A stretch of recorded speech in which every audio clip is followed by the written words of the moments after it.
What's your name? Joe Cunningham. What rank were you? I was a second class gunner's mate. Okay.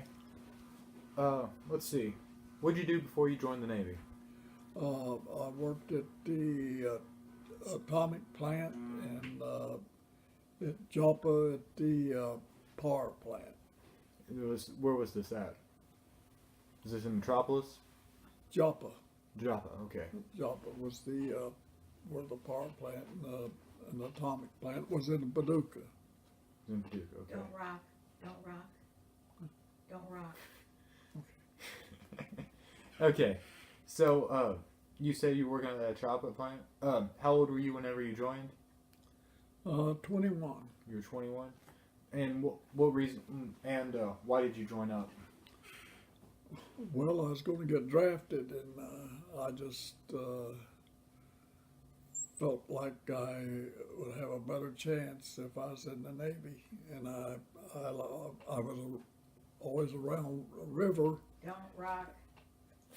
and I liked the water, so I decided on the Navy. Okay. Now you've told me some stories. Just a different time. Said you used to. Oh. You said you used to see the boat you were on, the LSTs, going down the river during World War II. Okay, that was when I was muscling on the Ohio River. My dad and I had boats, and if you've seen an LST coming down the river, you better head for bank because it's coming down three at a time, either from Evansville or Pittsburgh. I wasn't sure, but we always want to be sure to get in because in a small skiff, those waves would sink you.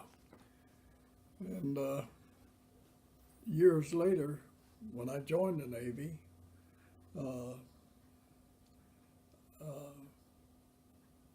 well, I'm getting ahead of myself now. Yeah, we can move on to different. Really, I joined the Navy, and I took my basic at San Diego, California, 16 weeks. At the end of 16 weeks,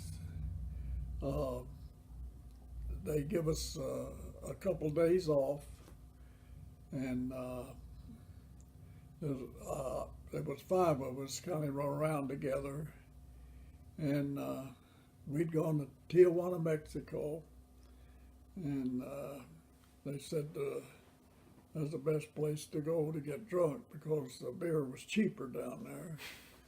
So we went down, and you might say we kind of got tanked up, and then on the way back into San Diego, a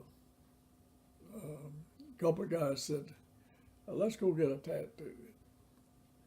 And I said, I don't think I can afford one because I've already spent all my money. And one of the guys said, I'll buy you a tattoo. Well, anyway, there's five of us that got the same tattoo, an eagle. Lift it up a little bit. An eagle. An eagle No. with USN on it. Well, this old skin now, you can't hardly tell the eagle or the USN. You can kind of see the stars a little bit, but that's it. So, but anyway, we was having a ball. We was really enjoying ourselves to get out of that 16 weeks of boot camp. The next morning I woke up and my arm had a piece of gauze around it and it was all bloody and big. And the first thing I looked at that, I said, "Oh my God, I've been in a fight. Somebody's knifed me." And then finally I come to my senses and I realized that that was my tattoo.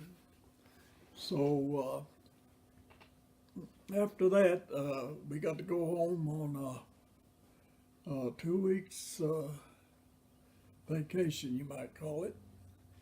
And while I was home, I thought the family was going to run me out of town because they saw that tattoo. And so that's terrible. So to anybody to color up their skin like that, I'd really. So the rest of my time there, it was in I think July, hot, but I wore a long sleeve shirt because everybody didn't have good words for that tattoo. Let's go back a little bit. Do you remember talking with your recruiter before you joined the military? What's this down? Do you remember talking with your recruiter before you joined the military? Recruiter? Yeah.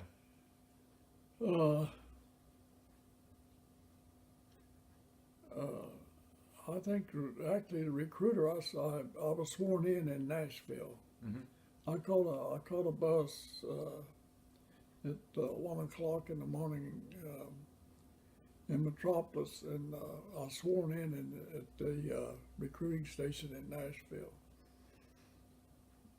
And we loaded up on a train there and headed for San Diego. I see. You want to work us through boot camp just from beginning to end? What all you did over there? Boot camp? Yeah. Well, boot camp was funny. You do something right, and your commanding officers are going to say you done it wrong. They want to shake you, make you mad. It seemed like you had to do your own washing. You had to hang your clothes on a rope, and they give you a twine about 12 inches long, and you had to tie those clothes up, and every one of them better be a square knot. If it wasn't a square knot, it's going to be a granny, and that didn't go over very good with your commanding officer. It was hot. You done a lot of marching, and there was some Navy schooling you got about the history of the Navy, and then you had to swim so far to qualify, and if you didn't qualify, they'd hold you back till you learn how to swim the distance. I think was half a block or something like that. But anyway, they always said the best firefighters aboard ship was the non-swimmers. They didn't want to see that ship go down. So they go down with it. Yeah, but on my boot leave, I got married, and then I went back and got my orders, and my orders read China Lake, California. Well, I didn't see I saw the China, and when I saw that, that's all I could see. I didn't see California. I said, oh, hell, they're sending me to China. But anyway, China Lake, excuse me, is about 140 miles out of Los Angeles. It's out in it. And the other funny part, I thought, sure, I'd go aboard ship, but China Lake is in the Mojave Desert, and that didn't sound right. Joining the Navy and put you in the desert. But I spent about a year there, and I got my wife there. She come out, and she was so homesick. And I said, Nancy, I'm going to get you on a bus, send you home. And she'd gone to the commissary store, and a lady said, Bank of America is hiring right now. So why don't you go down and put your application in? So she did, and that pretty well took care of her homesick. She got a job, and everything worked out real well. But we enjoyed it. while I was there, and then it wasn't long. Yeah. Excuse me. Ah, you're fine. Uh, was it while you were in the Mojave that they did that nuclear test right up on you? Yes. The you could pretty well tell it. The weather would it gets awful windy, and that wasn't good because that's causing dust storms. And then the desert nights are cool anyway, but it got cold. Whenever We they was dropped that bomb? I don't know how far, but what they was doing, they was testing it in the White Sands, New Mexico, and also while I was there, I had an earthquake. It happened on a Sunday, and I was in the top bunk of the building, and everybody jumped up and ran outside. Nobody knew what was going on, but I was in an earthquake. So was it whenever they dropped that bomb that they had that earthquake? I don't know if that had any relationship towards that bomb or not. But anyway,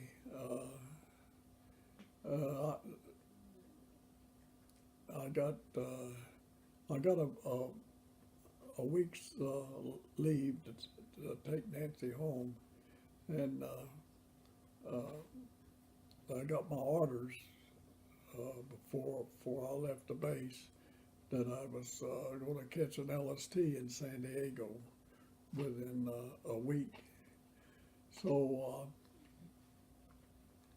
I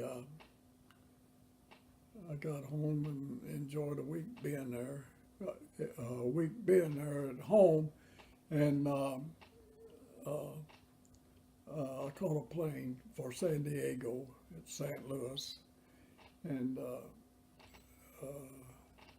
I got on the LST, and that was my first encounter with a ship, and it was really like I say, I used to see them go down the river, and here I am on one. Anyway, I caught a LST for Incheon, Korea. Now, do you know what LST stands for? Landing ship tank. Landing ship tank. And how big was it? Oh, probably half of a football field. Okay, so about 50. But width, the tank deck were the tanks, trucks, cannons. If they had to, they'd even set up bunks for service personnel if we was going to make any kind of run with them. Now, how many crew members were permanent on there? I mean, crew, Yeah, what was the permanent crew number? maybe 125. So 125 people were working that ship all the Yeah. time? And you said they transported servicemen on it. Whenever you're transporting servicemen, how many servicemen would you fit in there? Oh gosh, they could take maybe 300. A funny thing happened while we was in Korea. We got signed to go to Okinawa to pick up some Marines that just come out of Camp Pendleton, and we was going to take them on. We was going to take them on maneuvers. And what happened while we was there loading them up and got them loaded, the typhoon warnings come up. And rather than let you sit there and get beached, they send you out to sea and you ride it out in the ocean rather than keeping you there on land. But anyway, what was terrible about that? None of these Marines had been on a ship, and I think just about every one of them got seasick because that we did get into the typhoon, and the waves, the ship was just rocking back and forth. It was terrible. But anyway, we got over that. But I'm gonna back up a little bit. And Yeah. on our way to Korea, we was it was on a Sunday. We was about 100 miles off of the Hawaiian Islands, and they announced we're gonna have swim call. A swim call, and here we are out in the middle of the ocean, and 100 miles from land. Well, we have an anchor, but it didn't know they didn't drop it because it wasn't going to do any good. It wasn't even going to hit the bottom. you just must, and we just settled in the water. And what they done, they throw the net over the main deck down to the water, just a long wide net where you climb back up on. And then they had a board where they had it rigged up where you could dive off. They set a Navy man on the bow and one on the front with a Tommy gun. And the reason for that was for sharks. If anybody hollered shark, well, if anybody hollered shark, everybody was fighting to get on that net and get back on board. But that was unusual. I mean, I guess it was just to kind of break the morale. I think it was Just some fun for the troops. Yeah, I think about 15 or 20 days we was at sea going to Korea. So from from San Diego to Korea, it was a 20-day trip. Oh gosh, no. How far was it? No, from where to where? From San Diego to Korea. How long did it take the boat to get over there? Oh, it's about probably 15, 20 days. Okay. Because them LSTs are not built for speed. Oh yeah. Yeah, but we got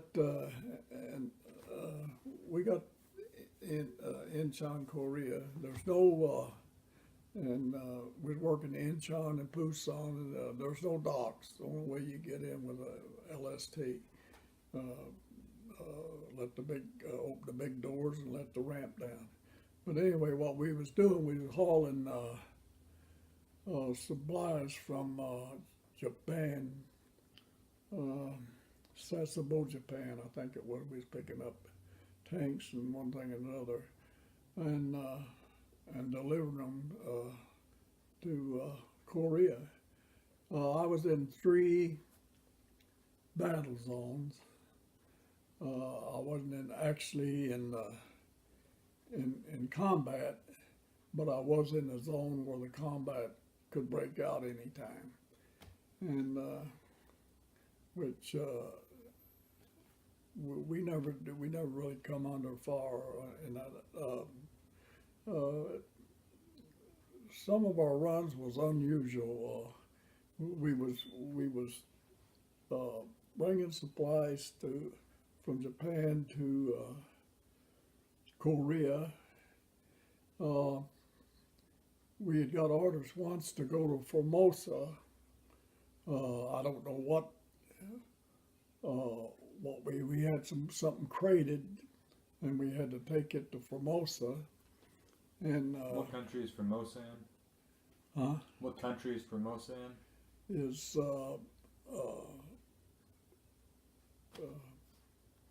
South Korea. Okay, so it's still in Korea. Yeah, and as we was going into Formosa, there was some North Korea gunboats was following us. Well, I think that was in 50, 55, and the war was already over. And but still yet, and it was and commanding officers told us that if they decide to board us, said we got to let them board, but said give only your name and service number, which I'll never forget, 297-5211, and that's all you're supposed to give. But anyway, they did not. They board us. They just watched us going in. You said you shot an anti-aircraft machine gun whenever you were in there? Huh? You said your job was a gunner's Gunner's mate, mate. right? We had So what all did that entail? we had 20 millimeters and 40 millimeters. Gun tubs were there was, I think 40 millimeters were on the bow and stern, and the 20 meters were on the port and starboard.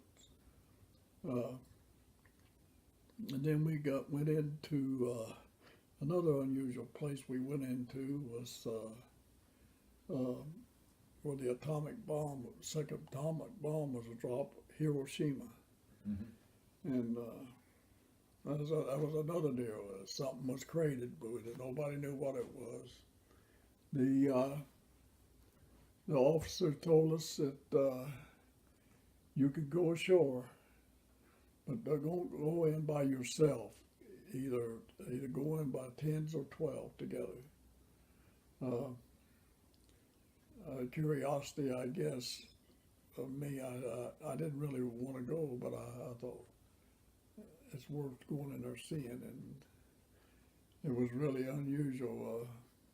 The Japanese people wouldn't have nothing to do with you. They wouldn't even look your way. They did have a museum there, and they had a big statue outside and had one hand out and one hand up. The hand out meant peace, no more bombs. In this museum, they even had body parts showing the reaction to the bomb. The radiation, and metal, all different kinds of metals and stuff. When that bomb was dropped, the reason they dropped the bomb, it was Hiroshima was a big shipbuilding, but when they dropped it, it didn't hit in the along the coast. It carried. There was a strong wind, and it carried on into the residential district. And I saw pictures of it before and after. There was a half destroyed church. That's the only thing. It was brick, and that's the only thing. Which a lot of those buildings were not all that well built anyway, but everything was leveled. Wood. And you could still people running, walking around with crutches and maybe still even bandaged on their heads. But this here was in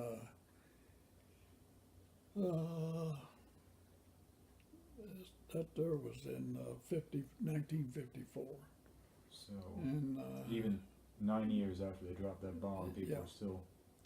and but that was an unusual experience.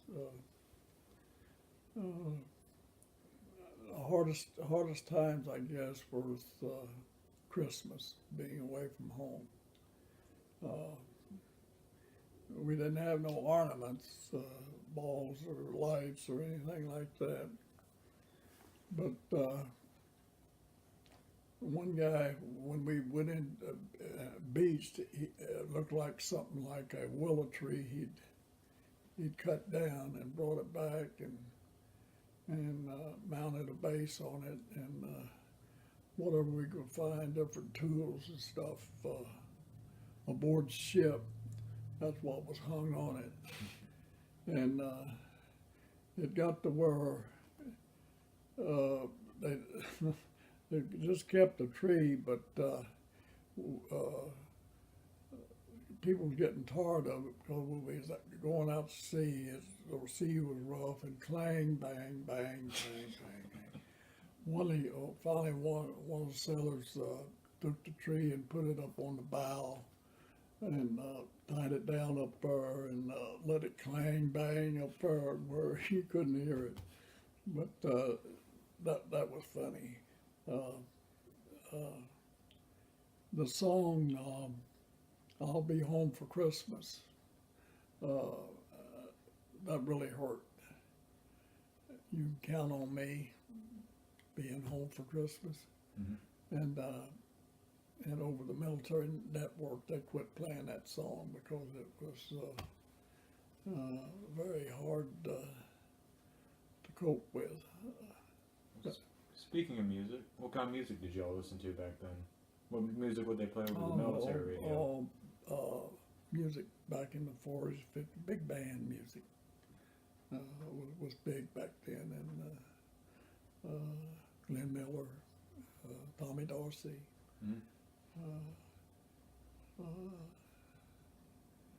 And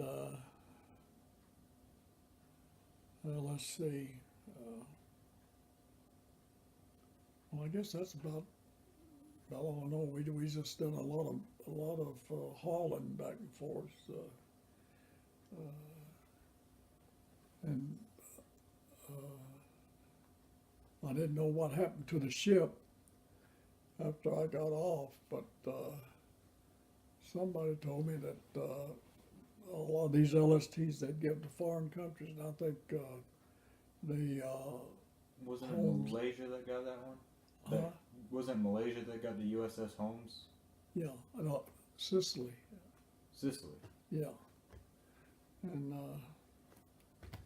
well, that's about the end of it. What's the food like? Food. Yeah. It wasn't bad. We had a pretty good cook on there, and What they normally serve? What kind of food would they normally serve you guys? oh, they had pork, chicken. Some of that brought in by helicopter, stuff like that. You had food brought in by Well, helicopters? we had on main deck a helicopter could land on it, and a lot of times we need supplies, medicine, or something like that.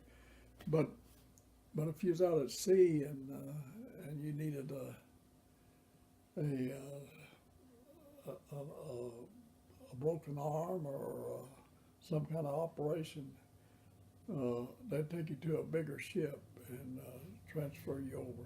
I didn't realize they had helicopters back in the 50s. Well, yeah, they did, but a lot of it was done by they had a boat, what they call a boatswain chair, and then they had a gun that you shoot a rod out with nylon twine and shoot that across to another ship, and then pull a rope over. Then they had a boatswain chair, they called it, and it had a pulley, and they could transfer you back and forth on that in that chair, and sometimes some of the guys didn't make it back; they got reassigned. You were talking about whenever we've been talking just together, you were saying some of your more interesting experiences you had while you were on leave and stuff. Whenever you went to on the ports, you said they had some billiards hall in China. Oh, we went into Hong Kong. While we was there, there was 5 fellas got tattoos, and come find out they got infected. and they got an undesirable discharge. Yeah. Because if you can't do your duties, then you're out. While I was there, I got patent leather shoes. Man, you can live like a king over on your yen you was getting. And I got a pinstripe suit. I had a bad experience with the patent leather shoes. I wore them for inspection, and they caught it right away. They said, no, this don't work. You get your Navy shoes on. So, Got you on that one. I had to go down below decks and get my shoes, and I got a pair of pants that had the 16 buttons, and I had them tailor made while I was in Hong Kong, and I couldn't wear them either in the inspection, but they sure looked good on me. Excuse me. Unusual thing happened while I was in Hong Kong. The ship had furnished the paint from the main deck down to the water line. There was 5 women, Chinese women, in a what they call a junk. It's a junk. A small boats are called junks, and those women and the ship furnished the rollers, and those women painted that whole hull of that ship from the main deck down to the water line, just for the garbage off of the LST. And what the women would do is take up GI cans, set them over on the main deck, over on the dock, and they'd separate the meat, the lettuce, any kind of vegetable stuff. They'd separate that all out, and then they'd divide it up between the 5 of them, and they'd take it home. Just for the garbage off. The garbage off of that ship. Really, it kind of hurts you to see them have to work. That was a job, trying to stand up and work those rollers on that painted all gray. But I don't know who set it up, but we got the ship painted from the main deck down to the water line. The one-way street, Broadway. Oh, why don't you tell me this about you going down a one-way street in Broadway? Oh, well, that was funny. Well, I'd come home on boot leave, and Nancy, my girlfriend, had worked at People's Bank on 4th Street, and always before I'd go down to Water Street and go up Broadway. Well, while I was taking my basic, they had changed it to one-way street. So when I got home, I jumped in my 42 Ford. Didn't get in civvies or anything. I wore my uniform and hat and rolled all them windows down. And man, I was headed for Paducah to pick Nancy up. Well, when I got down Water Street, heading up Broadway, I was getting a hero's welcome. People were hollering and waving and going on and pointing, and finally one guy hollered, "You're going the wrong way on a one-way street." So Then I realized I saw some signs, and it was very embarrassing. I finally got straightened out and picked up, but I was in such a hurry to get over there to pick her up. I didn't pay no attention to signs, but that was funny. Why don't you tell us what you did, since you were pretty much done with your main story? Why don't you tell us what you did after you got out of the Navy? Well, I went to work at Electric Energy about a week after I'd. And the funny part about that was, I was working down there when the plant was being built, and all they had was a big hole down there. Well, they would work a week and strike 2 weeks. And I thought, well, I'm gonna get drafted anyway. I'm gonna go ahead and join the Navy. And I'm not making any money here because I'm walking the picket more than I'm working. Mm-hmm. So I got my 4 years in and come back, and it wasn't no time. Within a week, I went back to work at EEI. I worked down there for about a week, and then went out on a month's strike. I said, my goodness, they just waited for me to get back to have a strike. Funny. You said what'd you do with your GI Bill? GI Bill? Mm-hmm.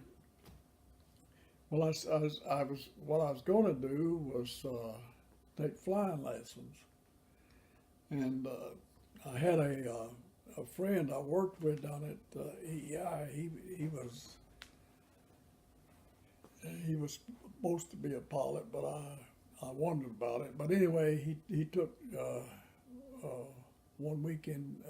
He took me up. We was flying, and somewhere over around the lake, a little airport, he was gonna land over there. Well,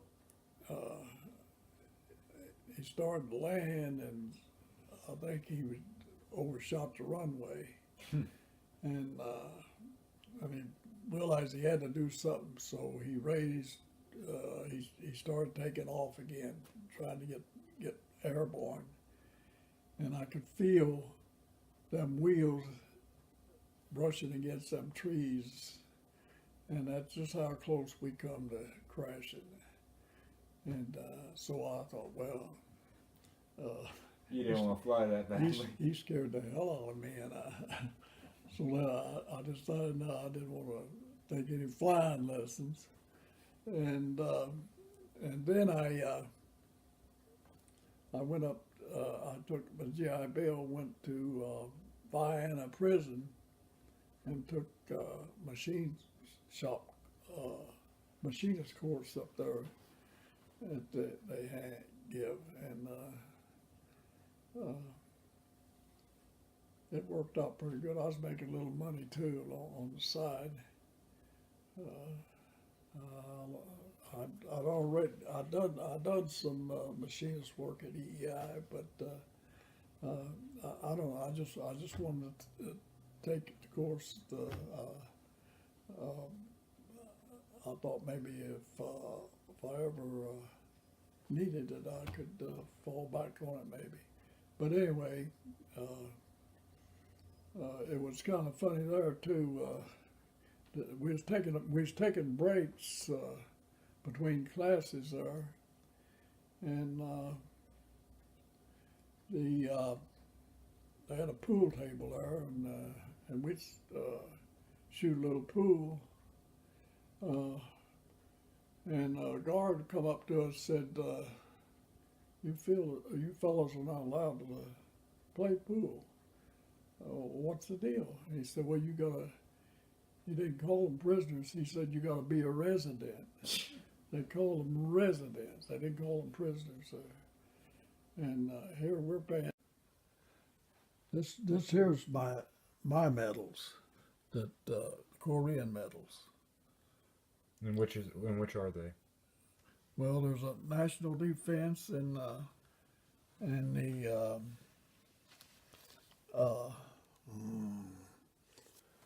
and a China service, and the Korean War battle. That's what that one is. Yeah. And this is my dog tag.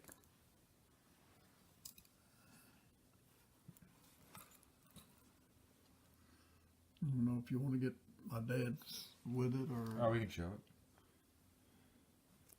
And then if you look on the other side, it's got his number on it. Yeah. Okay. And you know about much about these battles as I do. But I was told that these were the battles he were in. These pieces on the medals.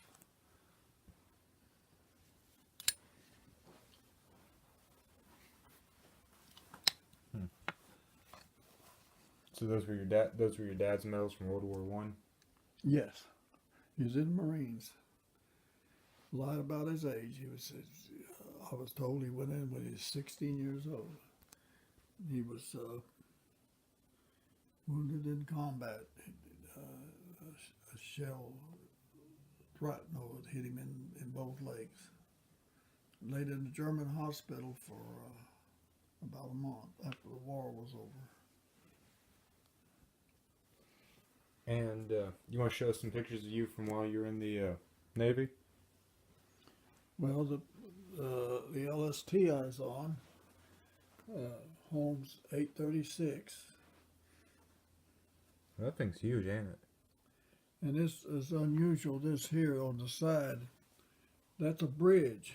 That's a floating bridge, and sometimes you couldn't get close enough to the beach when they open these doors, where they float this bridge in, where they could still get into the land. Okay. This is your graduating class at boot camp? Yeah, 327. That there was a chief boatswain mate.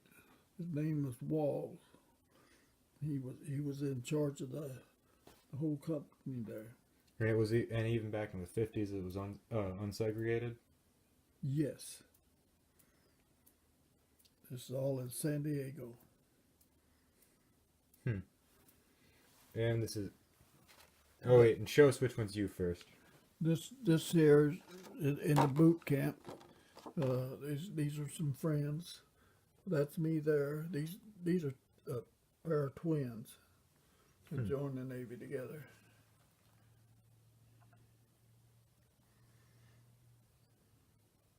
Yeah, a little bit of glare on it, but that's okay. I'd like to know what happened to them. I guess it's been. Maggie, you know what that is? It's a can opener. In other words, you take it like this, open that blade up, and you go around that can.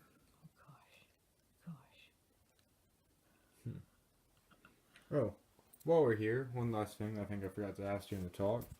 What did you think about that 40 millimeter machine gun you were shooting?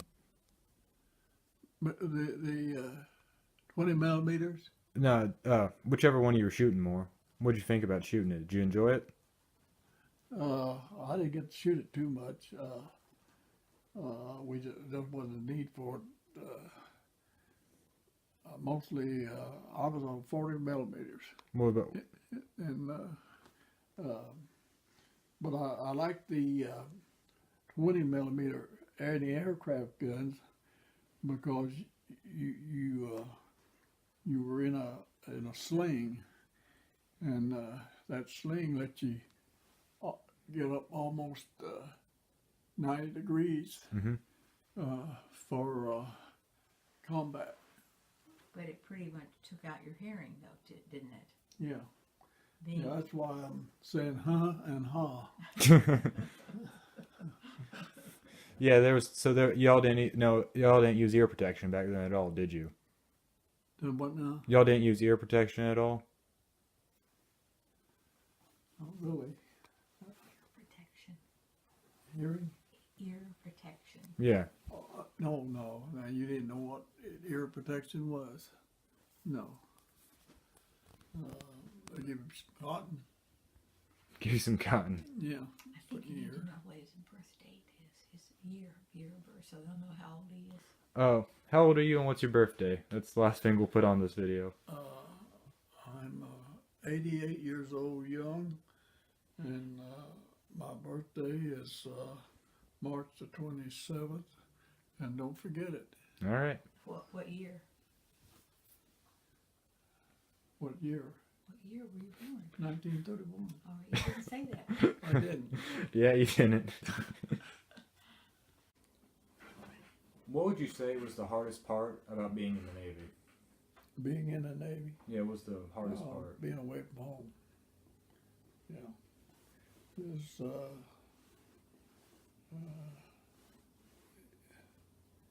yeah, I'd say that'd be the hardest, and your life changes so much.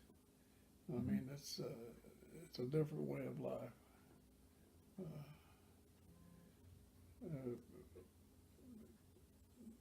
Especially a young man, I guess it's pretty good for if you're not going to do nothing, if you're going to just depend on your family to help you, you're better off joining service. You learn to respect your superiors. What did you enjoy the most about your time in the Navy? What I enjoy the most, coming home. Yeah. Oh no, I had some real good friends that I run around with. Cat story. What? Story. She wants to hear the cat story. Hear the what? The cat story. Oh, the cat story. Yeah, let's hear it. His name was Roundtree.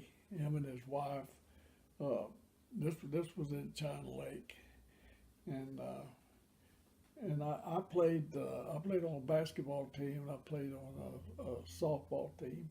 But anyway, we Nancy and I had 5 or 6 friends we run around with. But this one couple from Texas, they got a emergency that they had to go home, and they had a cat, a big old white Persian cat, and that cat was treated just like a kid. If Virgil and his wife had steak, that cat had steak also there at the table. And man, so one day they come by and said, brought that cat, said, here, you got to take care of a cat. Said, we got to go to, they lived in Texas, said, we got to go home, we got an emergency. And, let the cat loose, just set it down in the house and left. And when they left, that cat went wild. And I couldn't do nothing with it. It'd stand up like that and start growling like a dog. But anyway, the worst thing I done, I put it in the bathroom, and I realized, no, I can't leave that cat in the bathroom. I got to go to the bathroom. And it was there. Finally, I got it in a box, and and Nancy and I, well, what are we going to do with it? And she didn't have no idea, and I don't either. I said, well, they've got a commissary store. I'm going to take it down there and let it loose there in the alley. So that's what I did. And when the Roundtrees come back to get the cat, and it wasn't at the house, well, we lost 2 friends. Because I told them, I said, well, that cat, last time I saw it, it was eating out of a can down there at the commissary store. And instead of it being white, it's almost black, being dirty. But Did they ever find the cat? Yeah, they finally found it, but they didn't have nothing to do with us anymore. You Look, teach you them. got that thing was wild. I mean, it when they left, that cat just acted wild. Man, it showed them teeth, rear up on its claws like that. I was about to touch that thing. It was terrible. Now these stories making you sleepy. No, it's You're not sleepy. yawning. They're pretty funny. What did you think of the Korean War in general? What did I think of it? Mm-hmm. I thought it was a terrible war. It shouldn't have happened. That's really what I thought. The sad thing about that war is that here we're buying all this stuff from China, and half of the service personnel, American soldiers, were killed by Chinese because Chinese was helping North Korea, and now they even China even makes American flags. These military hats are made over there. It's ridiculous, and I'm all for the embargo. That should have been presidents long before Trump to have embargo because these countries over ripping us off. I believe that. Do you remember Do you remember about MacArthur's plan for the Korean War? MacArthur, Yeah. you know, if Truman had left him alone, he'd run North Korea into the ocean because I thought he was a good general. I mean, he's pretty well like old blood and guts. Mm-hmm. But you know, I believe that. Did you so you supported MacArthur's plan of nuking China? What's this? So you supported MacArthur's plan of bombing Korea and China with nuclear bombs? Well, no. You didn't. You didn't support it? No, I'm not really understanding your. Oh, okay. Yeah. Well, I was like, you know, how MacArthur was planning on nuking China and Korea. So that way he could win the war in 10 days. Did you think that was a good idea? MacArthur. Yeah, MacArthur. Yes. Yeah. Yes, I believe that.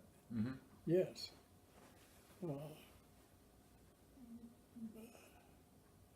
Because he had him on the run anyway. Mm-hmm. I thought he was a good general. He really got attached to the Japanese. The Japanese really liked MacArthur. What did you? Speaking of the Japanese, you said you spent a lot of time in Japan since you were running goods from Japan to Korea. What did you think of the Japanese? Japanese? Mm-hmm. Well, they was different. I didn't care for the country.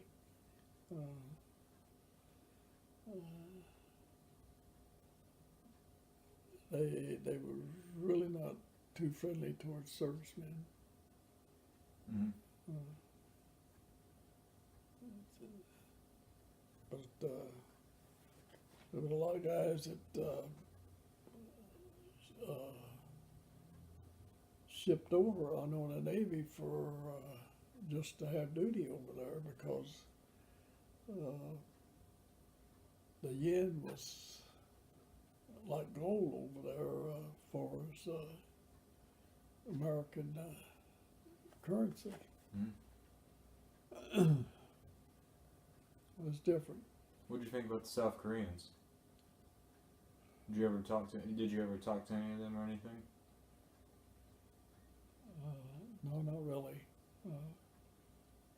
I never really come in contact with many South Koreans.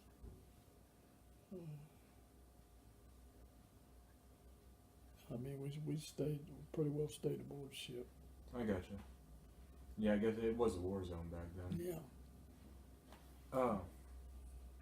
How do you think the U.S. did with how do you think the U.S. did as with I'm trying to think how I would put it.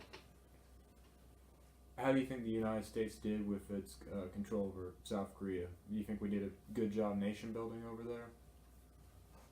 Well, yeah, they. It looks like a metropolis. Yeah, Seoul. Right now, one the golf tournament was South Korean. Last week. All right. One last question, and I'll let you go. Is there anything you want to say to future generations of Americans? Anything, a generation. Is there anything you want to say to future generations of Americans? Just a message you have? Or a life lesson?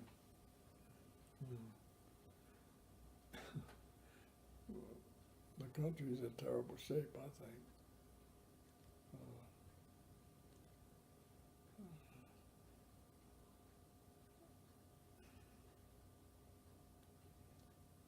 I mean, I'm proud of the flag, but I'm not proud of the government. And I kind of feel sorry for the younger generation.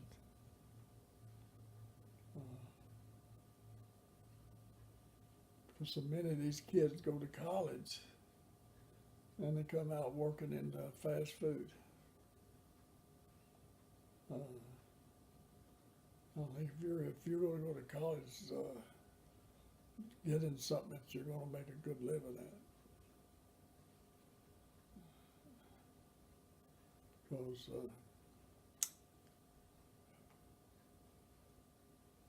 I don't know, we just keep going in debt. Mm-hmm. This country does. For long, China's law will end up owning us. It's terrible that all this stuff is sent over here. It's got China on it. And every bit of that we can make over here. And let these companies go to these foreign countries because they can get off cheaper over there is not right.